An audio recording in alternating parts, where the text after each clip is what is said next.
Goeiedag vir hulle wat my like en nie like. En maak like hulle like my, maar hulle like my nie, maar hulle my nie like en hulle wat my nie like, omdat hulle ek wil wees. Good morning, is nog 3 minute voor 12. Die dag as ek Bruce Kok, die Patriotic Alliance gaan los, gaan dit nie wees omdat 'n ander party my 'n pos aangebied het, of dat hulle my iets beter aangebied het nie. Want ek is nie te koop nie. As 'n ander party vir my iets kan offer, wat veroorsaak dat ek die Patriotic Alliance los, kan die party wat my gekoop het my ook verloor aan 'n ander party omdat ek te koop is. So, ek is a proud member of the Patriotic Alliance in good standing.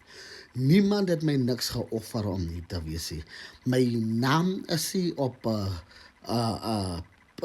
bord nie, my gesig is nie op 'n bord op 'n palie, ek is nêrens nie. I am here to serve my people. That is why I am here. Ek is hier omdat die Patriotic Alliance sal in parlement opstaan. Dat sal ons groet in die naam van die Here Jesus Christus. Ek is hier omdat die values van die Patriotic Alliance in lyn is met dit wat ek in glo en wat ek glo ons mense verdien. My boetie Liam wat weg is, veilig loop my broer, mag die Here jou seën op jou journey vorentoe.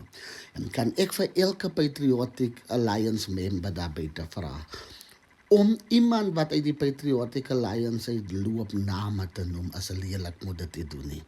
Maak nie saak wat 'n party doen dit, moet dit nie doen nie. Die woord van die Here sê, ons moet mekaar lief hê. Wees lief vir jou medebroer. En elke mens het sy keuse om affiliated te wees tot die party van sy keuse. En dit maak nie die persone wel nie. So, mooi loop Boetalium, die Here seën jou. En laat ons aanhou vir ons mense veg en aanhou veg vir 'n demokratiese land en seker maak ons raak ontslaaf van ongelykhede in hierdie land en ons bou voort 'n nasie wat Christus liefhet en wat buig voor net een God. Shalom.